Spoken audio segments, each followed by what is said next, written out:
What's going on, everybody? My name is Aiden and welcome back to another video. Ladies and gentlemen, someone pinched me because I'm living in a dream. There is no way that I'm sitting here talking about the Chicago Bulls winning 2 games in a row. And it's not just winning 2 games in a row. It's the fact that this is the first time we've won our first 2 games in a row for 4 years. 4 years the Bulls haven't started a season 2-0. It's not even just that. It's the teams we've beaten in those 2 games. That is unbelievable to me, ladies and gentlemen. As today we face the Orlando Magic and we win. I wouldn't say it was comfortable, but we showed once again we were the better team. And that's really a big thing as well here that we're going to be discussing. It's not just the fact that we've won the 2 games.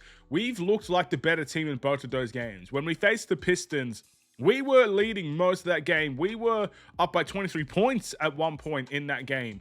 We were dominant, even though it was only a 4-point victory. In this game against Orlando, it was relatively back and forth, but we were the better team. We played like the better team. We played like we wanted it more. We did more physicality wise. We did more in terms of scoring, production, more than just 3-point shooting. And we did a lot of things right in today's game. So with that being said, let's talk about it in this video. And before we get any further, if you like the video and you want to see more from me, drop a like, drop a follow, and or subscribe if you are new. And let me know what you guys think about the Chicago Bulls, their game today, and your player of the game as we win this one 110-98. Again, this was a game that I could really be happy with. There are 2 things that come to mind as to why we did win this game. First and foremost, the physicality on the defensive end is, in my opinion, what allowed us to just I guess you could say outscore the Orlando Magic. It's because of our defense leading to offense.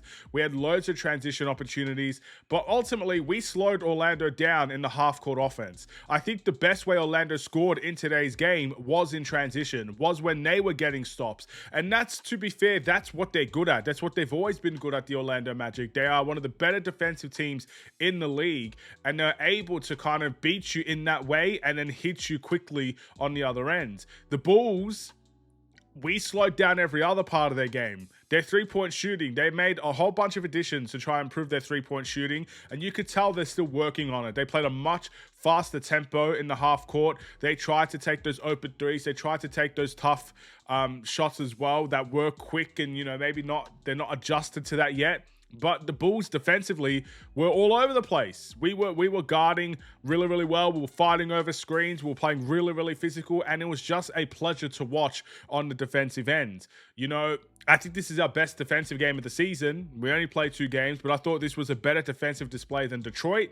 And I just really liked how we were able to slow Orlando down, because they are trying to transition. They are trying to play faster. They are trying to shoot more threes and make more threes. Last season, they were one of the bottom teams in 3-point makes, and they were very isolation heavy. You could clearly tell that's not what they're doing this season, but we still managed to slow them down. And that is the biggest positive I could take away. And the second thing that I think led to the victory today, ladies and gentlemen, I mean, it's a pretty straightforward thing, but it's a thing that we needed the most, and it's our bench production.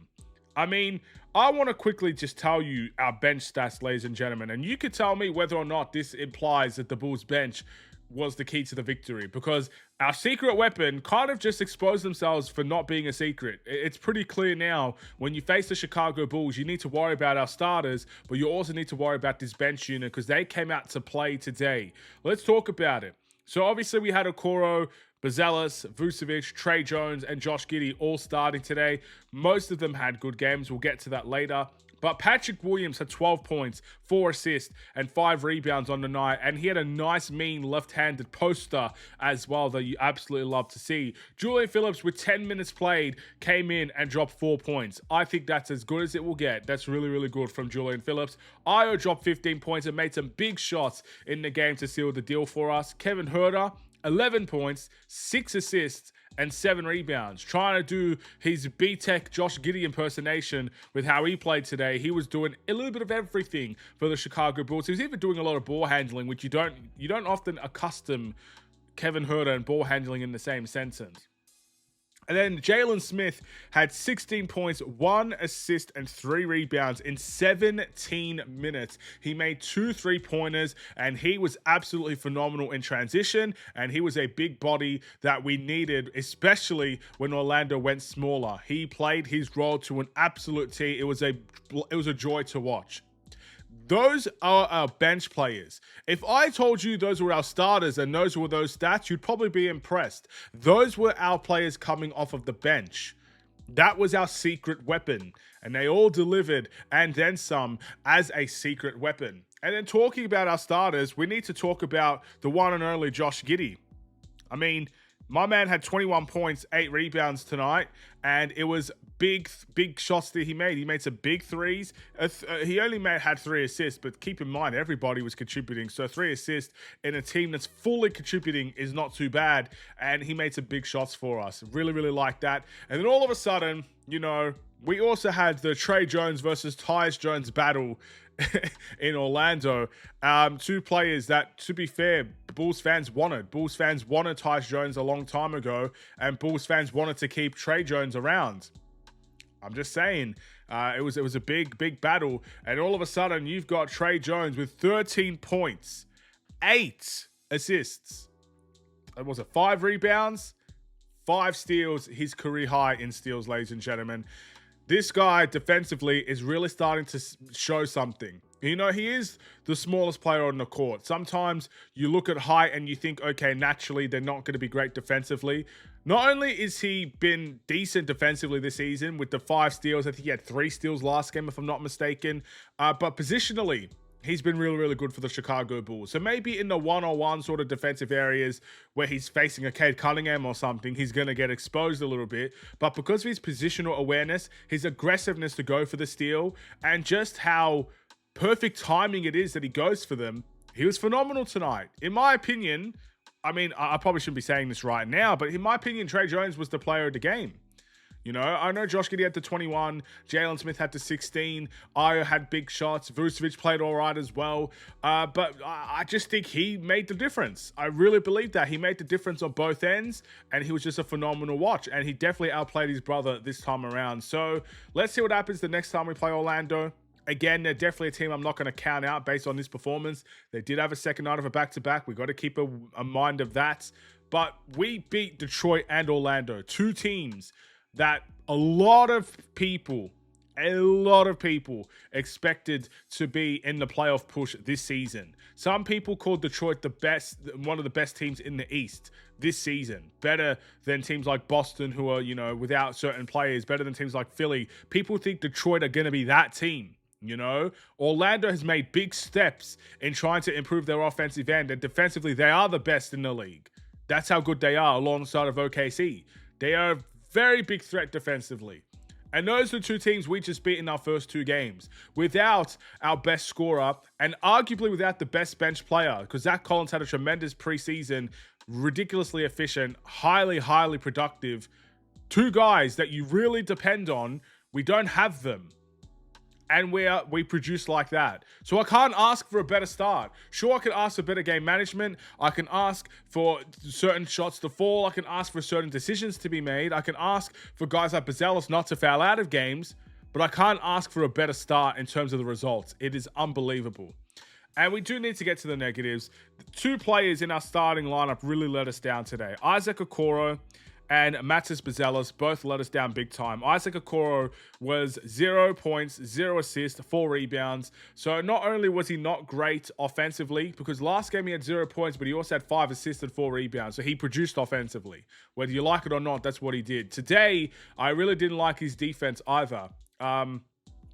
It was, you know, I would call it an average defensive display from someone that we know can produce incredible defensive performances. He really let us down today, to be honest. And I do feel like if you're not playing good defense, you need to try to replicate something. You need to try, I guess, implement something else on the offensive end. And we didn't see anything. We didn't see any offense, and we didn't really see much defense from him either. But the one that hurt me the most was Matas Buzelis. Now, I'm going to say this because, firstly, Matas Buzelis himself said that we need to be treating Kim like a defensive, all-defensive type of player. That's how we should be treating Kim. That's how we should treat him when it comes to the media, players, coaches, all of the above. He said that himself. So I don't feel guilty when I say this. Matas Buzelis was absolutely rubbish in this game tonight. And that doesn't mean he's going to be a rubbish player. That doesn't mean I don't believe in his season. But today, he was the biggest letdown for us because he is our second or third best option offensively. He is one of our best defenders as well. And he fouled out within 12 minutes of action. Scoring 3 points, was like 1 from 5, and he got fouled out. To me, that is really, really bad. It is not good enough. And I just feel like since he wants us to treat him this way, this is how we need to approach it.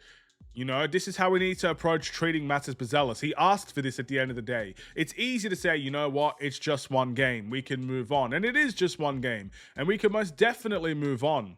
But sometimes criticism needs to be taken. And Matas wants that criticism. So I think fans have an obligation, as well as the media, to give that to him when he doesn't perform well. And that is what I'm doing here today. And I think a lot of other Bulls content creators that I've seen thus far, watching their reactions, have done the same. But I'm only doing it because he asked. Because to be honest, I'm not the type of person to just throw people under the bus like that. I'm not that type of person. I'm not the type of person that's just going to bash and go after a certain player like that. But high expectations, high standards.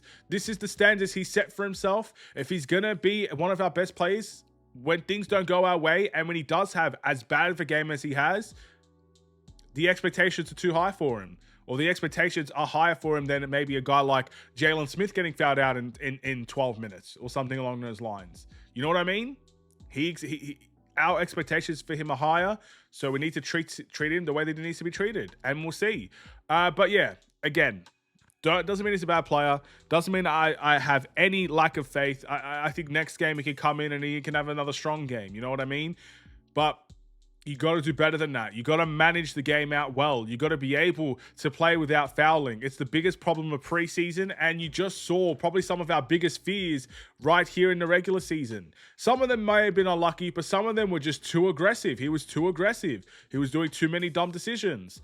I mean, there has to be a fine line there.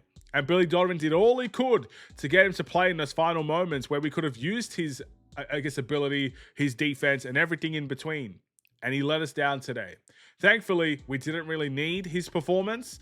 But on a different night, this would have been a loss. And on a different night, the reaction for many Bulls fans might have not been as kind. Because I think this is a kind reaction for someone who got fouled out in 10 minutes, 12 minutes. It could have been a lot worse if we had lost the game. But it is what it is. We move on. I do plan on making a Bulls Weekly tomorrow, since I didn't really do one to begin these 2 games of the season. So if you're looking for the Bulls Weekly episodes, I hope to start that tomorrow. But I do want to say my player of the game is Tre Jones. Must improve his Matas Buzelis. And thank you guys for watching. If you enjoyed the video, feel free to drop a like, follow, and or subscribe if you are new. See you guys tomorrow for Bulls Weekly. See you on Tuesday night for me for the game reaction against the Hawks. Stay safe, stay healthy, and stay tuned for more. Take care, and peace.